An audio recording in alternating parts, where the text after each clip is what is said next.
Table से नीचे उतरी। अरे उतर जाते हैं, क्या बात हो?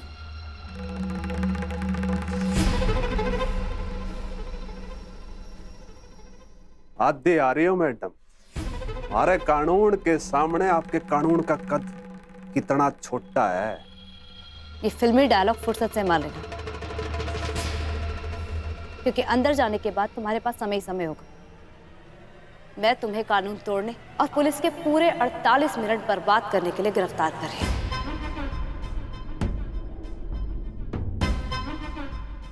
गिरफ्तार करो इसे। हमने बर्बाद की? ना ना मैडम, हमने तो आपका पुलिस स्टेशन आबाद कर दिया है? हैं? अरे किसी ने दाद ना दी हमारी बात की? हैं? कोई बात नहीं, लेकिन बात यो है, पुलिस स्टेशन को ताला हमने नहीं, आपके स्टाफ ने लगाया था।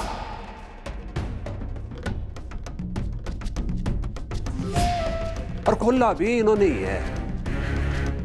अरे हम तो चाबी रख के पुलिस स्टेशन की रखवाली कर रहे थे। हम सीधे, हमारे काम सीधे। आप हमारे खिलाफ कोई चार्ज नहीं लगा पाएंगे और बिना सबूत के तंग भी नहीं कर पाएंगी, हैं? मैडम जी एक बात बोलूं, कानून के पास सरकारी साधन तो सारे हैं, पर इन हाथा में हथकड़ी लगाने का कलेजा बाजार में ना मिलता। राकोली, जरा बता तो सही, ये डायलॉग कौन सी फिल्म का था? सोमेश्वर जी, सोमेश्वर जी। अरे क्या बात होगी? मैडम जी, मैंने कहा था ना, पहले ही दिन कुछ मत कीजिएगा। किसी का कुछ ना बिगाड़ पाएंगे, उल्टा खुद के लिए मुसीबत खड़ी हो जाएगी। इस बार सोमेश्वर भैया जी से कह देना कि पिछली बार की तरह ये सोने के कंगन ना दे दे, घर की जरूरत का कोई सामान दे। कोई अफसर आए या जाए, बस सोमेश्वर भैया की कृपा बनी रहे। ये तुम्हारे कंगन बहुत सुंदर है, सोने के हैं?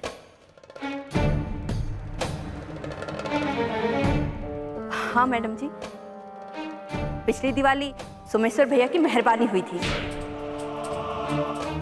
जरा दिखाएंगी?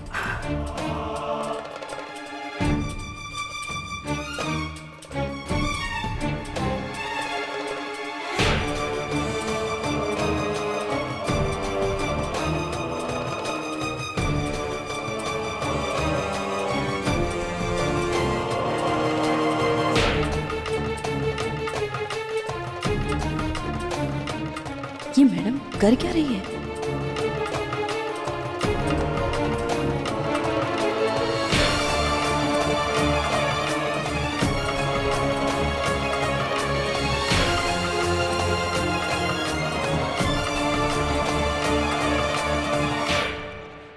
लो मैडम जी, मिठाई खा लो। एक नया पेट्रोल पंप खोला है हमने, है? अब मिठाई खिलाना तो जुर्म नहीं है ना। लो। अरेस्ट कर लो इसे। अरे मैडम जी, आप तो कति जिद्दी हो रखी हो। हम मिठाई खिलाने की बात कर रहे हैं और आपके गिरफ्तार कर लो, गिरफ्तार कर लो। अरे भलाई का कोई जमाना को नहीं के। मैडम जी अरेस्ट तो कर लेंगे, मगर चार्ज क्या लगाएंगे? मैडम जी, जिम्मेदार नागरिक हूं शहर का, बिना सबूत के गिरफ्तार नहीं कर पाएंगे आप। जुर्म तो तुमने किया है, पुलिस को रिश्वत के तौर पर ये कंगन देकर।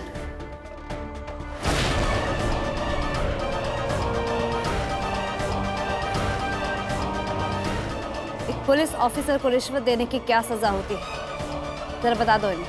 अच्छा अच्छा अच्छा, यो प्लान है।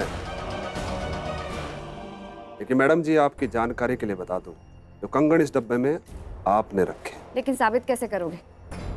तुम्हें पता है ना कि इस पुलिस स्टेशन के अंदर सीसीटीवी कैमरास लगे हुए हैं और सीसीटीवी की फुटेज में साफ दिखाई दे रहा है कि तुमने इंस्पेक्टर अमित को मुझे भेंट देने के लिए ये कंगन आगे बढ़ाया।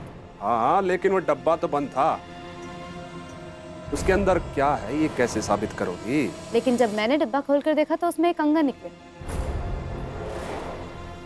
अब बोलो। देखिए मैडम, आप इस तरह हमारे खिलाफ साजिश कर रही हैं। इस तरह आप हमें नहीं पकड़ सकती, कानून की जंजीरों में नहीं जकड़ सकती। अरे इत्तल बहन साक्षी है हमारी, हमने आपको कंगन नहीं दिए। बोलो ना इत्तल बहन, ये कंगन हमने आपको दिवाली पे दिए थे।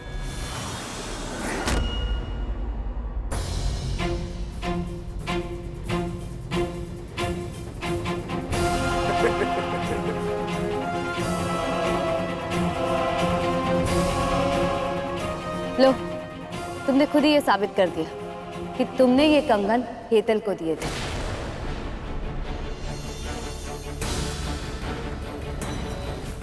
इत्तल बहन साक्षी है हमारी, हमने आपको कंगन नहीं दिए। बोलो ना इत्तल बहन, ये कंगन हमने आपको दिवाली पे दिए थे। अब मुझे नहीं लगता कि तुम्हें गिरफ्तार करने के लिए मुझे किसी और सबूत की जरूरत पड़ेगी। तुम शायद सोच रहे थे कि सीसीटीवी कैमरा में आवाज तो रिकॉर्ड होती नहीं, इसने वो भी पूरा कर दिया। वैसे तुम जैसे लोग कानून को भले ही अंधा बोलते हो, लेकिन एक बात बता दो, कानून अंधा भले ही हो जाए लेकिन बहरा कभी नहीं होता है। ये चालाकी तुम्हें महंगी पड़ेगी मैडम। इस हाथ में तुम हथकड़ियां नहीं पहना पाओगी, यूं छूट जाऊंगा। अच्छा, तो ये गलतफहमी भी दूर कर देते हैं। वैसे मैं तो तुम्हें सीधा ही हवालात में डालने वाली थी, लेकिन अब तुम्हारी गलतफहमी दूर करने के लिए मुझे तुम्हें हथकड़ी पहना के ही अंदर डालना पड़ेगा। केतन, हाँ जी। हथकड़ी लेकर आओ।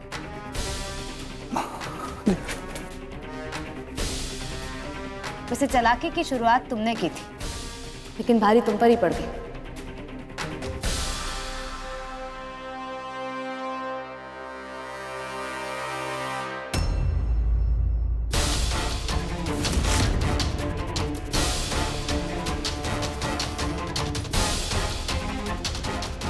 वैसे देख लिया ना कि ये चूड़ी वाले हाथ हथकड़ी भी पहनाना जानते हैं। आज के बाद इन्हें कमजोर समझने की गलती मत कर देना। लेकर जाओ इसे।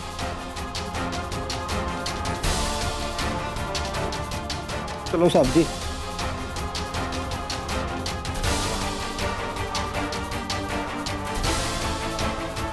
तो साहब जी, मिठाई अंदर खाएंगे क्या?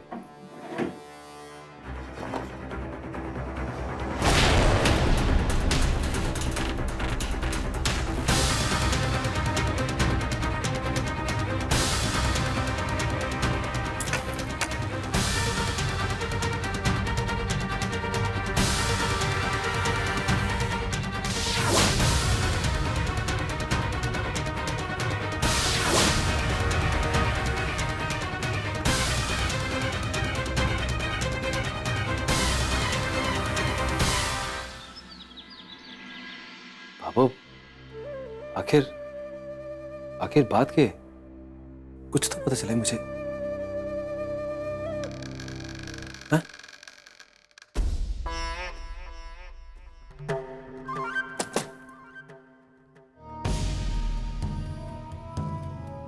तो अटके कर रही है।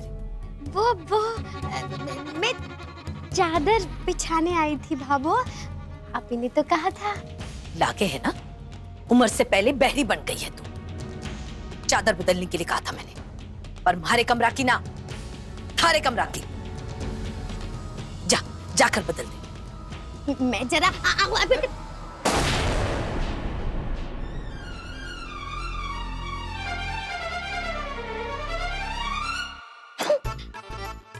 के मसालेदार बातें चल रही होंगी अंदर, तभी तो ऐसे दरवाजा मुंह पे बंद कर दिया। तब तक अंदर की बातें जानना लूंगी, पेट में मरोड़े पड़ते रहेंगे।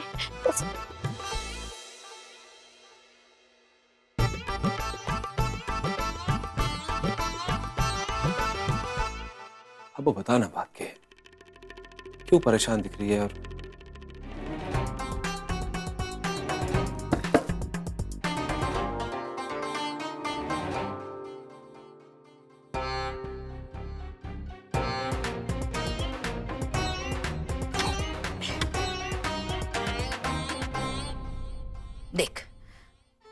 मारे को ना सच सच बता दे।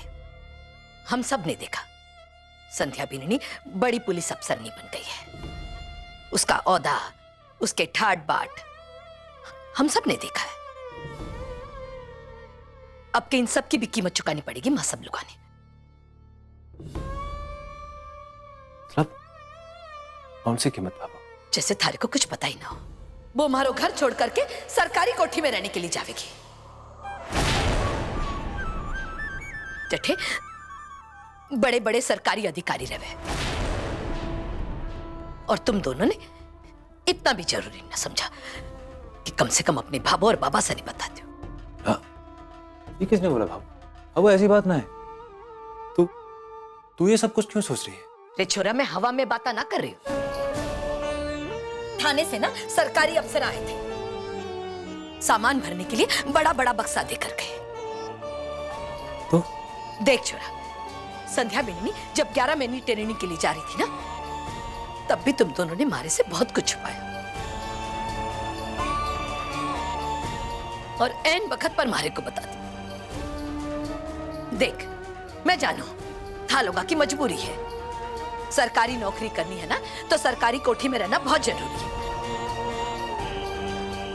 पर अगर ये बात है ना, तुम्हारे को पहले से बता दे। ना बाबू, ऐसी तो कोई बात ना है, क्योंकि अगर ऐसी कोई बात होती तो संध्या जरूर मुझसे बात करती। मुझे लगता है जरूर कोई गलतफहमी हुई हमको। ऐसा ना है। तू परेशान हो बाबू। सुन लिया ना संतोष, क्या कह रहा है छोरा? अब भी यकीन ना है थारे को? और अगर ऐसा कुछ होता ना संतोष, तो संध्या बिंदनी सूरज ने जरूर बता दी। तने अभी भी सूरज की बात की झूठ लग रही है। हाँ, आप दोनों से मारे को तो जैसे कुछ पता ही ना है। आंखें से देखूं फिर भी गलत हूं। चलो, मान लिया मैंने। नहीं बाबू, मैं अभी बात करता हूँ संध्या से। नहीं बेटा, तू बिंदनी ने फोन ना करेगा। मजाक है कि? हर बात पर बिंदनी पर शक करना, उसके किए हर काम को, हर सेवा को, उसके घर के प्रति लगाव को नीचा दिखाने जैसा है संतोष। अरे इस घर के लोगों पर कुछ तो विश्वास करना सीख संतोष। जब संध्या बिंदनी ऑफिस से लौट आवेगी ना, तो जे थारे मन का वहम सब दूर हो जाएगा और तब तक कुछ करने की जरूरत ना है। बाबू साहब, मुझे एक बार फोन करने दो। सूरज, तू फोन ना करेगा बिंदनी।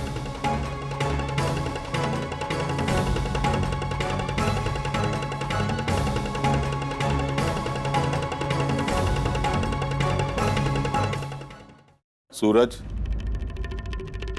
तू फोन ना करेगा बिंदनी ने। भाभी,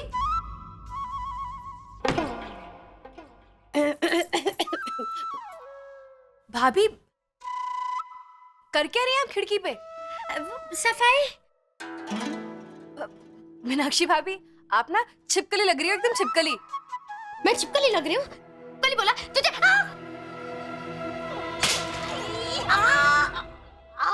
अब भाभी आपको लगी तो नहीं होगी ना? मेरा मतलब है लगी होगी ना? लगी है आई। अरे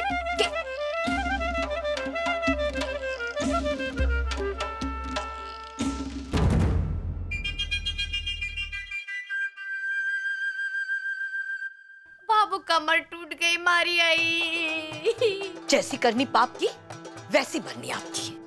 अगर थारी कमर ना टूटी हो ना तो ला मैं थारी तो। भाभो, वो दरवाजे पे दो कोई सरकार के लोग आए हुए हैं।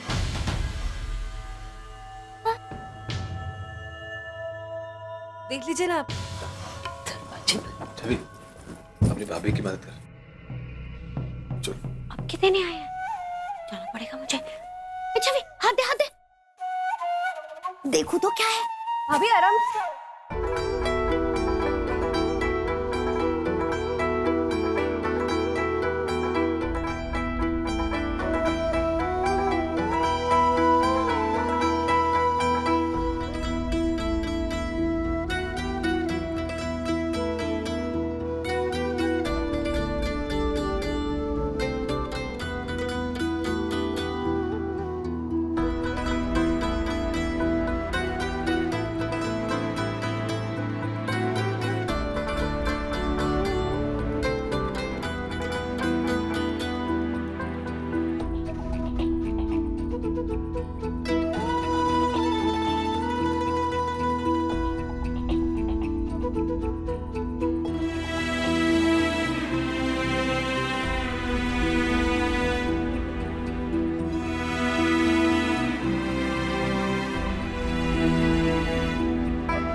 बेटा, हम जैसे लोगों के लिए छोटा सा पेन ही अपने अंदर हमारी जिंदगी समेटे हुए है। इससे जो भी लिखा जाएगा ना, वो हमारा भविष्य बन जाएगा। आप देखिएगा, आपकी बेटी एक दिन एक हाथ से पुलिस की कैप पहनी होगी और दूसरे हाथ में पेन होगा, जिससे वो बड़ी बड़ी फाइल्स में छोटे छोटे साइन करेगी।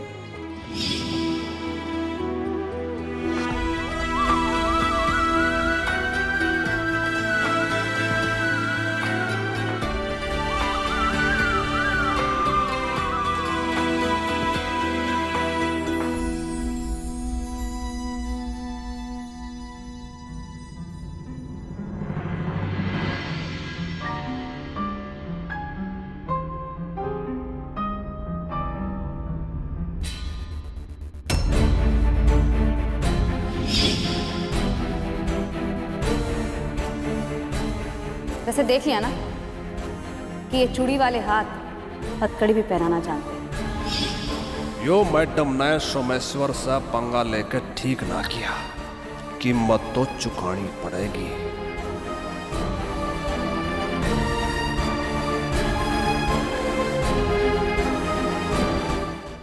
तुम फिर खाली हाथ चले आए? पता नहीं इतने बड़े अफसर के घर आते हैं तो कुछ लाते हैं। अब माफ कीजिए, अब हम कुछ देने नहीं बल्कि लेने आए हैं। लेने आया? हम कुछ ना देंगे जेठ जी। बाबू बाबू बोल दो, हम कुछ ना देंगे। हाँ जी, हम वो खाली ट्रंक्स वापस ले जाने आए हैं। माफ कीजिए, हमें समझने में गलती हो गई। एएसपी साहिबा ने अर्जी दी थी कि वो सरकारी बंगलों में नहीं रहना चाहती हैं, वो अपने घर में रहना चाहती हैं।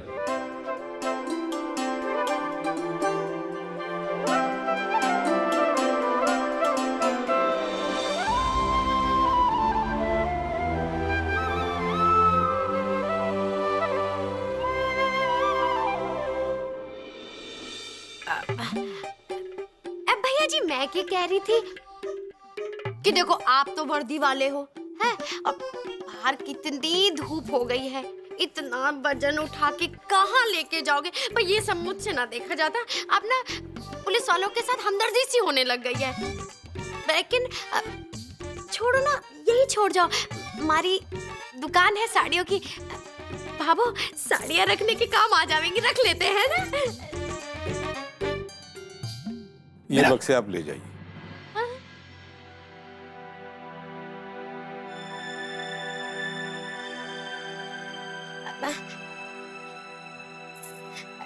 देखा बाबू, अब तो आपकी चिंता दूर हो गई ना। हम तो कितना गलत सोच रहे थे। वैसे आपकी जो तीनों बहुएं हैं ना, वो घर जोड़ू है, तोड़ू को नहीं। देखो ना, इतनी बड़ी कोठी मिल रही थी, लेकिन ठोकर मार दी। किसके लिए? भाभो के लिए, आपके लिए। भाभो, आप तो बड़ी खुश होंगी ना। मैं तो कहती हूँ अभी मैं फोन करके आती हूँ जिठानी जी को। है नाराज तो नहीं हो? मैं अभी करके आती हूँ फोन। मीनाक्षी, किसी से कुछ कहने की जरूरत ना है, और खासकर संध्या जी को ये बात यहीं खत्म कर दो बस। जेठ जी आजकल मुझे कभी भी कहीं पे भी डांट देते हैं।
पढ़ लिया? अब साइन कर दीजिए। मैडम जी, बट ये तो इस्तीफा है। हाँ, इस्तीफा है। मैं आप सबको पुलिस की नौकरी से आजाद कर रही हूँ।